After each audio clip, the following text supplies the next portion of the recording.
Okay, so fifth grade review for tests tomorrow. Write two different expressions that could be used to find the volume in cubic inches of the solid shown. You will need to divide this solid into two different ways. So first thing I'm going to do is I'm going to divide this figure into an A and a B. And my formula for volume is going to be length times width times height. And since we're going to have two of them, I'm going to add those. So I'm going to put A over here and B over here. So first part, I'm going to have an A. My length is 4 for this. 4. My width is going to be 6.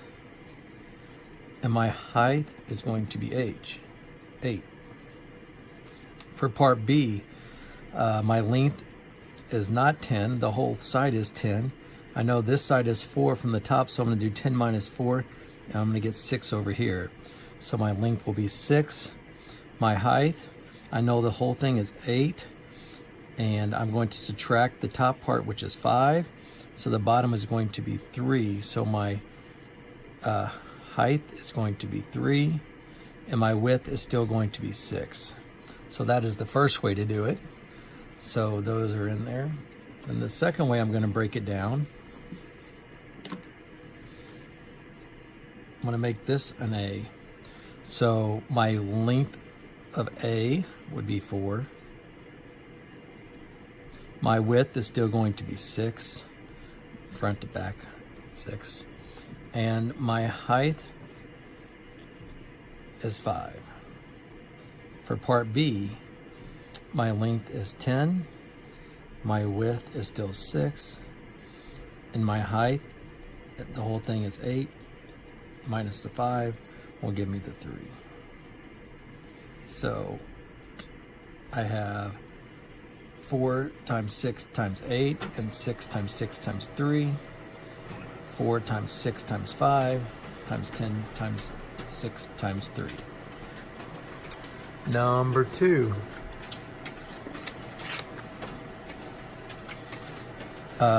He needs to find the volume of the whole thing, but manual is going to use the area of the bottom and multiply it by the layers. So the formula for that would be length times width to get the area of the bottom times the height. So manual did 6 times 4, which is length times width. And he got 24 as the answer. And then he took that by the number of layers. So 24 is the area of the bottom, and we're going to multiply that by 4 layers. And then that will give us 96 cubic units.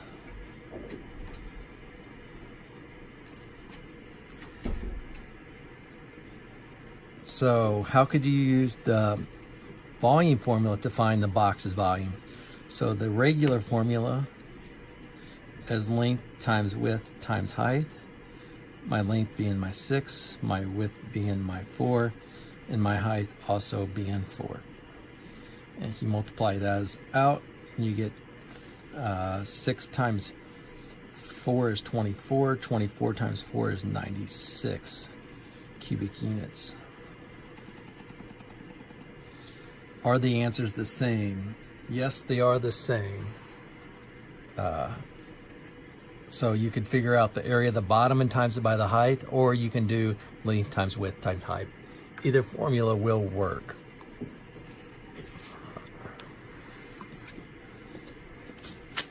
Number 3, the figure shown is built from cubic units. What is the volume of the figure? So we could do our formula, which is length times width times height. Our length is 1, 2, 3, 4. Our width is only 1. And my height is 1, 2, 3, 4, 5. 4 times 1 is 4 times 5 equals 20. So the volume in its cubic units, so 20 cubic units.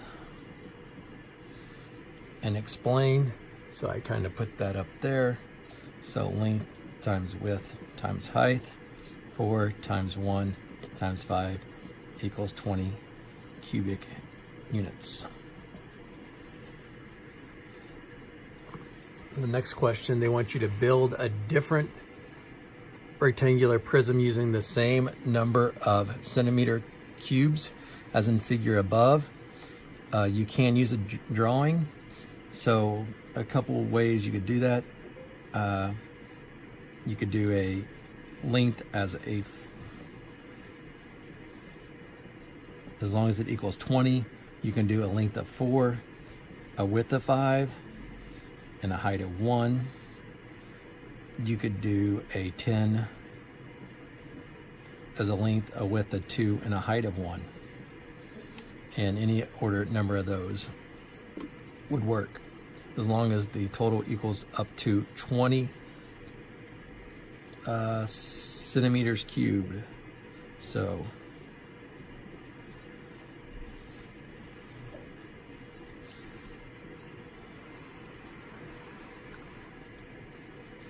number 4, the volume of a rectangular prism is 252 cubic centimeters. Its square base has sides that are 6 centimeters long. What is the height of the rectangular prism? So if it is a square, I know my length and my width will be the same thing. So it's square base, so it's going to be 6 centimeters for the length and 6 centimeters for my width. This one, I know my volume is 252 cubic centimeters, so I need to find the height. So what I could do is do 36 times 6 is 36, so 36H equals 252. So to figure that out, I would have to do 252 divided by 36, and you can figure this a couple different ways. You can look at round to like 30, and 3 or 30 times what would give you 250 or 25. So 3 times 7 is 21. So I know 21 is going to be close, so I could just do 36 times 7 over here. 6 times 7 is 42. 21. A little messed up there. Sorry about that. 6 times 7 is 42. 7 times 3 is 21. Plus 4 is 25. So it ended up to being a 252. So that means I know it is 7. So my height is 7 centimeters long. And that is not going to be squared or cubed because it is looking for the height. If, say, I didn't guess 7 over here, what if I guess 5? So let's put a 5 down here. 6 times 5 is 30. 5 times 3 is 15. Plus 3 is 180. So then I realized that's not enough. So then I could keep adding another 36.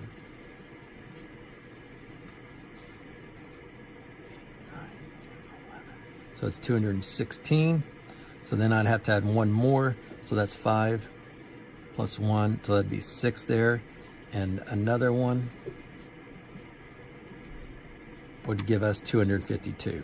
So even if you didn't know how to divide this, that's pretty hard to do. You could just do partial quotient or partial product and get that answer there as 252. Number 5. Ethan used cubes to make the figure shown. What is the volume of the figure? Explain your answer by describing the number of layers and the number of cubes. So the first, we want to do the top layer. So I'm going to do my L times width times height. And this one, it wants it broken down into 2 different things with layers. So we're going to take the area of the bottom times the height. So the length, I'm going to use as 8. My width, I'm going to use this as 5. And I'm going to times that by my height. So I'm going to have 40 times my 3 layers. And that equals 120 centimeters cubed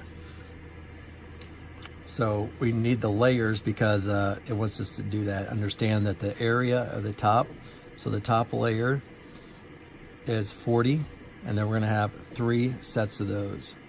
So 40 times 3 gives us 120 centimeters cubed. Andrew has a storage box in the shape of a rectangular prism. The box has a square base with sides that are 2 feet. So once again, we have the square base. The height of the storage box is 4. What is the volume of Andrew's storage box? So once again, we're going to use the same formula. Length times width times height. It's a square base with sides of 2 feet. So that is going to be my length and my width. And the height, it is 4, and we need to find the volume. So we can do 2 times 2 is 4. 4 times 4 is 16. And this is feet. And since it's volume, it is cubed. So 16 feet cubed for number 6. Number 7, rectangular prism A is 10 inches long, 3 inches wide, 2 inches tall. Create 3 different prisms that have the same volume, but different dimensions of prism A. So first off, I want to find my total volume for rectangle A. So length times width times height. And that's what I tell them to do, is write that down anytime we're looking for volume, length times width times height.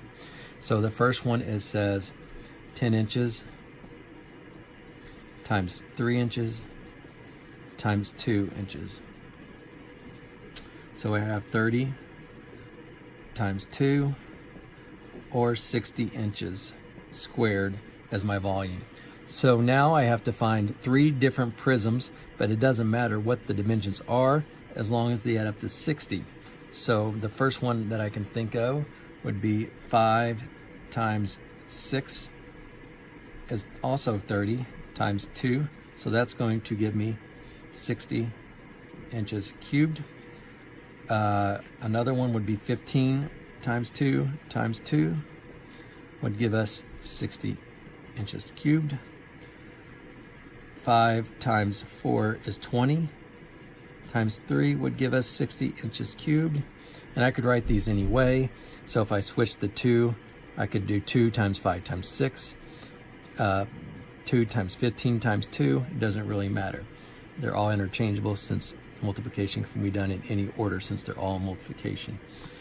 Just to give you a couple more examples, 20 times 3 times 1, 6 times 10 times 1, and I haven't done a 30 yet, so I'll do a 30 times 2 times 1. So there's a couple more examples. You only needed 3, I just gave you a couple more examples. Number 8, we're looking at converting now.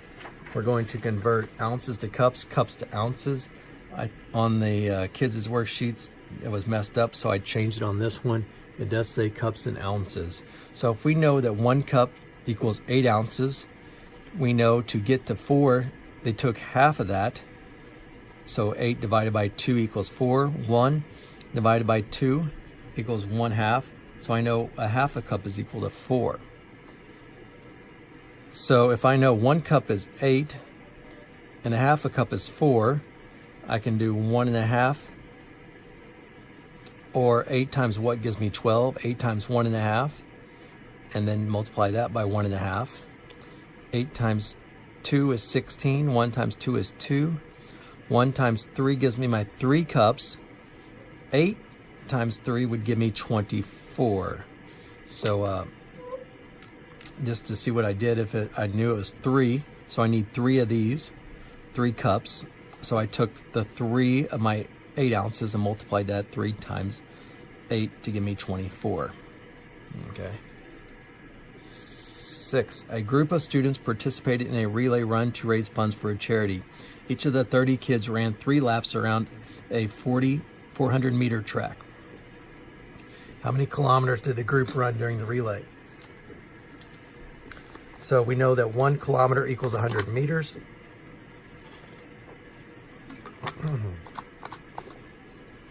So first thing I need to do is figure out how many meters they ran total. So first I'm going to do the 30 times the 3, and that's going to give me 90. So there was 90 laps, and 90 laps of 400.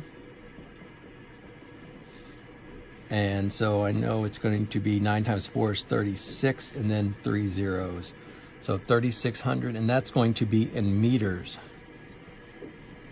So since I have 36,000 meters, it wants to know how many kilometers. So I need to divide by 1,000. So when I divide by 1,000, I'm going to move the decimal point over 3 places, and it's going to give me 36 kilometers. So meters to kilometers, we're going to divide by 1,000 to get the 1. So divide by 1,000, 1, 2, 3, 36 kilometers. Number 10, which of the following is equivalent to 160 centimeters? Choose all that apply. So this, we can do it a couple different ways. First, since a lot of my answers are, there's a couple millimeters over here, I'm going to do millimeters first. So I need to take 160 centimeters and convert to, let's do meters first. So I have 160, and to get to meters, I'm going to divide by 100. So 160 divided by 100, and that'll give me 1.6 meters. And that is F. So I know this one's wrong, so I'm going to cross that one out, and that's it. Centimeters is on here. 106 is not, so I can cross that one out. And this is the same, 160. Put that one on there just to see if they're actually paying attention. So a real easy one. So next I need millimeters. So I'm going to take my 160, and to get millimeters, we need to times it by 10, because we know 100 centimeters equals 1 meter. 1 meter equals 1,000 millimeters. So we're multiplying this by 10 to get that. So 160 times 10 would be 1,600 millimeters. And that would be B. A is not right. So then we're left to kilometers. So to get kilometers, we take our meters and then divide by 1,000. So we had 1.6 meters already, and we need to divide by 1,000 to get kilometers. So we're going to divide by 1,000. 1, 2, 3. So it's going to be 0.0016 would be our kilometers. And that is not on there. So good answers would be B, F, and H.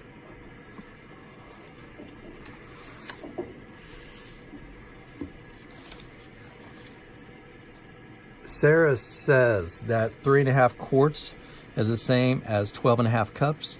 Samuel says 3.5 quarts is the same as 14 cups. Who is correct?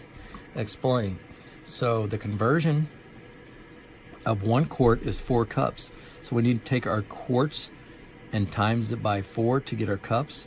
So I'm going to break this down into 3 and then a half to make it a little bit easier. So it's still the same, 3 times 4 and a half times 4, and then I will add them together when I'm done. So 3 times 4 is 12, and a half times 4 is 2. So they both had 3.5 quarts, but they just had different answers. Sarah had 12.5 cups, but Samuel had 14 cups. And so I took 3 times 4 is 12, 1/2 times 4 is 2, and then I added those together and I got 14 cups. So who is correct? Samuel is correct. 3 1/2 quarts equals 14 cups.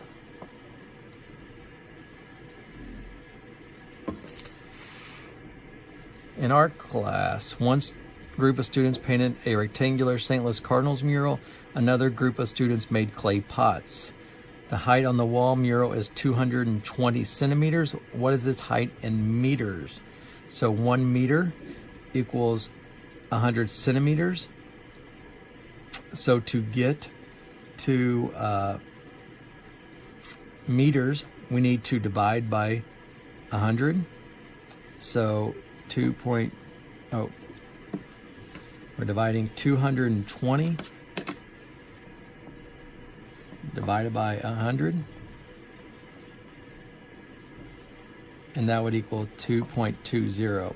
Another way you can think of it is, if you want to go centimeters, 100 times what?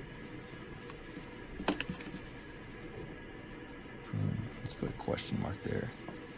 Equals 220, and that would be 2.2. You need to throw in the 0 in there, but you really don't need it. So the mural is 3.4 meters wide. What is the width in centimeters? So we have it in meters now, so we need to take a meter. We need to take those times 100, because 1 meter equals 100 centimeters. So we get to 1 to 100, multiply by 100. So we're going to 3.4 times 100. When we times anything by 100, move the decimal place over 2 spots. So it's going to be 340, 2 spots. So 3.4 to 34 to 340.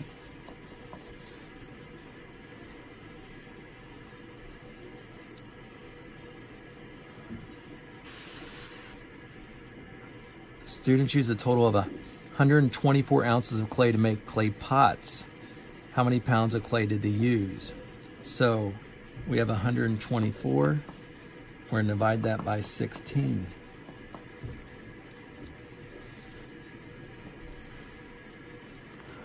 So we can do it like this. We know that 16 is not going to go into there very easily. So a good guess would be around 7. So let's do 16 times 7. And that would be 42. 7 times 1 is 7. So it'd be 112. So if I did that, I would have 12 ounces left. And so I could write that as 7 and 12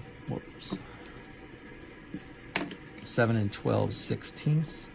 But I probably need to reduce this so I know 4 can go into both of them. So it'd be 7 and 3/4. So I just did the 124 ounces divided by 16, and I got 7, but I had 12 left over, so I'm a remainder of 12 over 16, and then I reduced that to 7 3/4. So hopefully you can help your son or daughter out tonight and get them prepared for this test. It's pretty hard concepts, so spend some extra time on it. Thank you.